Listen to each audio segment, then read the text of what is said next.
नमस्ते, मैं हूं निखिल और आप खबर गांव का डेली इंटरनेशनल बुलेटिन राजदूत देख रहे हैं।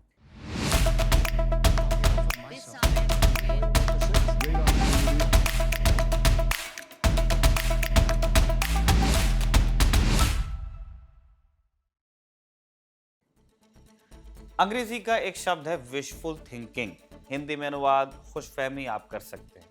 ये खुशफहमी ही थी कि ट्रंप की दी डेडलाइन पर भारत अमेरिका टैरिफ डील हो जाएगी, लेकिन नहीं हुई। प्रधानमंत्री मोदी के दोस्त ने भारत को डेड इकोनॉमी कह दिया और 25% टैरिफ लगा दिया। ये भी कह दिया कि रूस से तेल लिया तो और पेनल्टी लगा दूंगा अलग से। कितनी लगाएंगे रूस से तेल लेने पर पेनल्टी, ये नहीं बताया। इतनी बात आपको 31 जुलाई को रिया बता चुकी है। 7 अगस्त से ये टैरिफ लागू होगा। अब भारतीय सामान को अमेरिका में इंपोर्ट करने वाली कंपनियों को 25% लगान देना होगा। ये पैसा वो भारत से नहीं वसूलेंगी अमेरिकी ग्राहकों से। भारतीय सामान महंगा हो जाएगा और तब अमेरिकी ग्राहक दूसरी तरफ देखेंगे। भारत इस सच्चाई को प्रोसेस करने की कोशिश में है। वाणिज्य मंत्री पीयूष गोयल संसद से कह रहे हैं कि अमेरिका से तो 10-15% टैरिफ पर बात फिक्स हुई थी, पर अब ट्रंप ने 25% टैरिफ लगाने की घोषणा कर दी। तो क्या अमेरिका के राष्ट्रपति डोनाल्ड ट्रंप झूठ बोल रहे हैं या उन्होंने भारत के साथ धोखा किया? इस पर कोई क्लैरिटी देने को तैयार नहीं है। जब सरकार खामोश है, इंडस्ट्री के लोग बोल रहे हैं। इंडियन एक्सप्रेस पर रविदत्त मिश्रा की रिपोर्ट छपी है, जिसमें apparel export promotion council AEPC के अध्यक्ष सुधीर सेखरी का बयान छपा है। सेखरी कह रहे हैं कि सरकार को तुरंत इसमें दखल देना होगा, वरना भारतीय रेडीमेड गारमेंट्स निर्माताओं से अमेरिका का मार्केट छिन जाएगा, क्योंकि गारमेंट इंडस्ट्री के बाकी बड़े खिलाड़ी जैसे बांग्लादेश और वियतनाम पर हमसे कम टैरिफ लगा है। चीन भी एक बड़ा खिलाड़ी है अपैरल्स में, और टैरिफ डील उसके साथ भी नहीं हुई, लेकिन चीन की घाटा सहने की क्षमता हमसे कहीं ज्यादा है। तो डर का माहौल तो है ही। सरकार अपने ऑप्शंस पर विचार कर रही है और इस बीच छन कर आ रही हैं खबरें कि भारत की सरकारी तेल कंपनियों ने रूस से तेल की खरीद को होल्ड कर दिया है, या वो ऐसा करने पर गंभीरता से विचार कर रही हैं।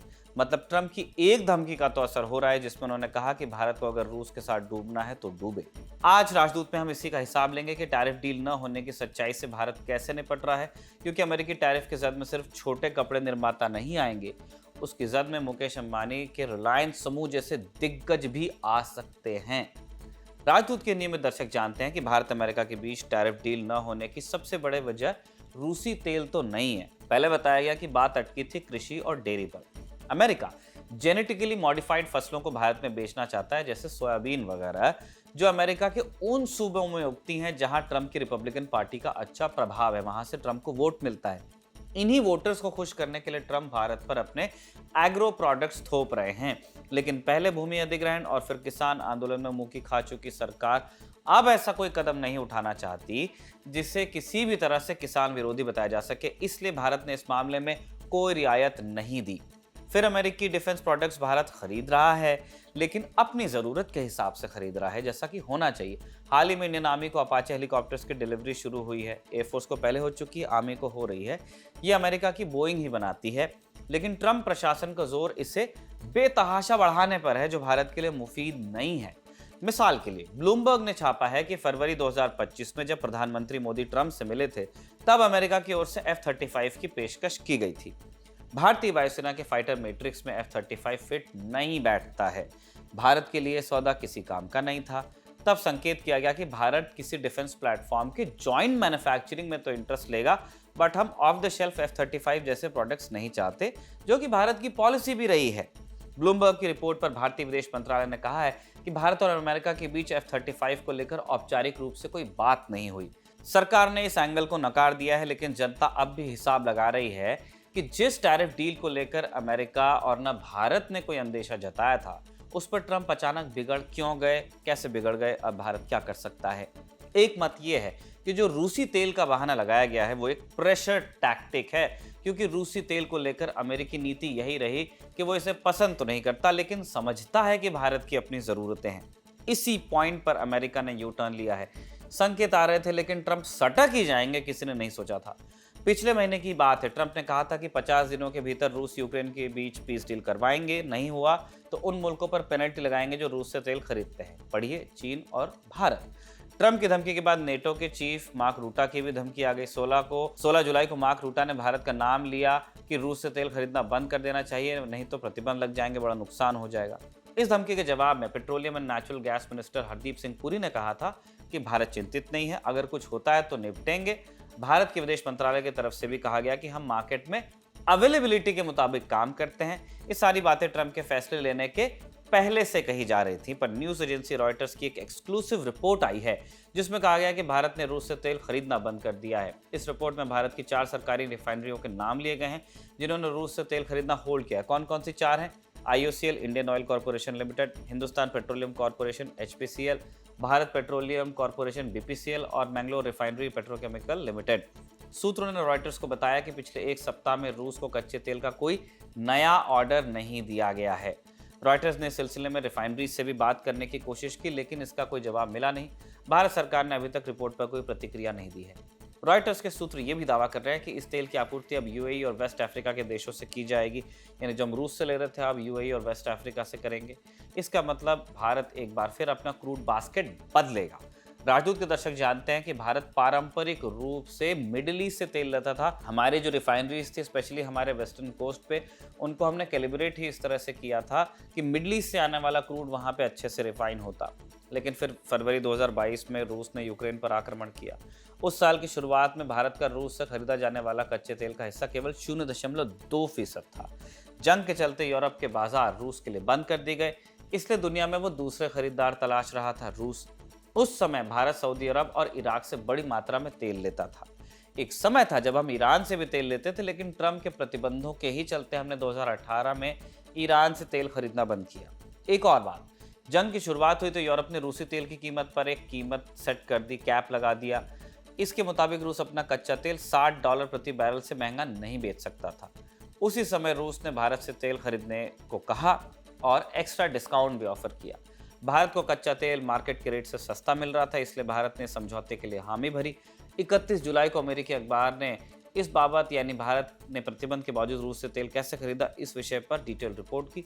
इस रिपोर्ट में कहा गया कि मई 2023 तक रूस भारत को प्रतिदिन 2 मिलियन बैरल से ज़्यादा कच्चा तेल बेच रहा था, जो उसके आयात का लगभग 45% था। यानी चीन के बाद हम ही सबसे ज़्यादा तेल खरीदते हैं रूस से। इसके बचाव में भारत के विदेश मंत्री डॉक्टर एस जयशंकर कह भी चुके हैं कि भारत अगर रूस से तेल ले रहा है तो भारत मिडल ईस्ट से तेल खरीदना बंद भी तो कर रहा है, और वो तेल अवेलेबल हो रहा है यूरोप के लिए। तो भारत को एक थैंक यू मिलना चाहिए, क्योंकि वो मार्केट में अवेलेबिलिटी वाला गेम उन्होंने सेट कर रखा है। वरना अगर भारत और यूरोप दोनों मिडल ईस्ट से तेल लेने लगेंगे तो प्राइस सोचिए कहाँ जाएगा। लौटते हैं खबर पर। पिछले 2 सालों से भारत लगातार रूसी तेल खरीद रहा है। कीमत में उतार चढ़ाव रहा है, पर हर साल बिक्री लगभग $275 बिलियन की रही है, भारतीय मुद्रा में तकरीबन 25 लाख करोड़ के आसपास। एक और रोचक बात है, हमने ये कच्चा तेल रूस से खरीदा, फिर उसे फिल्टर कर वापस यूरोप के बाजारों में ही बेचा, यानी दोनों तरफ से हमें मुनाफा हुआ, जो ट्रंप के फैसले के बाद कम हो सकता है कि पेनल्टी के बाद हमें नुकसान भी हो। अमेरिका भारत पर क्या पेनल्टी लगाएगा, अभी इसकी जानकारी सामने नहीं आई है। रूसी तेल खरीदने पर अमेरिकी विदेश मंत्री मार्को रूबियो का भी बयान नोट करने वाला है। उन्होंने कहा है कि भारत के इस कदम से दोनों देशों के रिश्ते प्रभावित हो रहे हैं। उन्होंने इस कदम को दोनों देशों के रिश्ते के बीच का पॉइंट ऑफ इरिटेशन बताया। रूबियो ने यह भी कहा कि मार्केट में और भी देश तेल बेचते हैं, लेकिन इतने लंबे समय से भारत रूस से ही तेल खरीद रहा है। ये राष्ट्रपति ट्रंप के लिए हताशा बढ़ा रहा है। रॉयटर्स की रिपोर्ट में भारत की सरकारी कंपनियों का जिक्र था, लेकिन एक और बिंदु है जिसे शायद भारत में कोई नजरअंदाज न कर पाए। 25 जून 2025 को NDTV प्रॉफिट ने ब्लूमबर्ग के हवाले से एक रिपोर्ट छापी कि रूस समंदर के रास्ते जितना क्रूड एक्सपोर्ट करता है उसका 80% भारतीय कंपनियां खरीदती हैं। सरकारी कंपनियों के अलावा मुकेश अंबानी की रिलायंस और न्यारा एनर्जी भी बड़े प्लेयर्स हैं जो रूसी एक्सपोर्ट का 45% तक खपाते हैं। रिलायंस को तो आप जानते ही हैं। न्यारा एक नई एनर्जी कंपनी है जिसमें 49% हिस्सेदारी रूसी एनर्जी कंपनी रोजनेफ्ट की है। गुजरात के द्वारका में इस कंपनी के पास में एक बहुत बड़ा रिफाइनिंग कॉम्प्लेक्स है। ये वहीं पे अपना क्रूड इंपोर्ट करते हैं, उसको रिफाइन करते हैं, इंडिया में भी बेचते हैं, दुनिया में भी बेचते हैं। अगर रूसी तेल को लेकर बात बिगड़ती गई तो न्यारा के साथ रिलायंस समूह के हित भी प्रभावित हो सकते हैं। टैरिफ के बारे में एक आम धारणा ये बनाई जाती है कि उसका इस्तेमाल एक देश अपना व्यापारिक लाभ करने के लिए करता है, इसलिए 2 देशों के बीच ट्रेड डील्स होती हैं। जिन देशों के संबंध अच्छे होते हैं वो FTA साइन करते हैं, जैसे हमने पिछले महीने ब्रिटेन के साथ साइन किया। इससे दोनों देशों में धंधा करना आसान हो जाता है। लेकिन ट्रंप हैं, वो टैरिफ का इस्तेमाल ट्रेड वॉर के लिए करते हैं, अपने राजनीतिक हित साधने के लिए करते हैं। हमने अभी थोड़ी देर पहले भी आपको बताया था कि कैसे सोयाबीन लॉबी जो है US में, सोयाबीन के किसान जो ट्रंप को वोट करते हैं, उनको खुश करने के लिए वो सोयाबीन थोपना चाह रहे हैं भारत पर। लेकिन हम आपको कुछ और उदाहरण भी देंगे 4 देशों का। पहला कनाडा, 35% टैरिफ लगाया। 31 जुलाई को कनाडा से खबर आई कि वो फिलिस्तीन को एक देश के तौर पर मान्यता दे सकते हैं। इस पर ट्रंप ने कहा कि अब कनाडा से ट्रेड डील करना मुश्किल हो जाएगा। बात फिलिस्तीन की, इजराइल की चल रही है, ये यूएस कनाडा वाला यहाँ टैरिफ लगा देंगे। दूसरा ब्राजील वाला केस आपको याद ही है, जहां उन्होंने पूर्व राष्ट्रपति जायर बोल्सोनारो के प्रेम में ब्राजील पर 50% टैरिफ लगा दिया था। कहा था कि बोल्सोनारो को परेशान मत करो। तीसरा उदाहरण पाकिस्तान का है, 19% टैरिफ लगा है, 19%, लेकिन साथ ही एक डील भी साइन की है। डील ये कि अमेरिका पाकिस्तान में ऑयल और गैस प्रोडक्शन करेगा, यानी ज़मीन से एक्सप्लोर करेगा। चौथा एग्जाम्पल साउथ कोरिया और जापान के साथ है, अलग अलग सौदा करना चाहते हैं, कह रहे हैं कि सौदा करोगे तो टैरिफ कम करूंगा। ऐसे में सवाल उठता है कि भारत से क्या चाहते हैं। जानकार 2 बातें बता रहे हैं। पहले तो हमने शुरू में बताया कि भारत से रूसी तेल खरीदने पर लगाम चाहते हैं और ये फैसला उन्होंने कर भी लिया है अपने तरफ से। दूसरी बात ये कि ट्रंप चाहते हैं कि भारत अमेरिका से कोई बड़ी डिफेंस डील साइन करे। फरवरी में जब प्रधानमंत्री मोदी अमेरिका की यात्रा पर पहुंचे थे तब F-35 वाली बात हुई थी, हमने आपको थोड़ी देर पहले ही बताया था।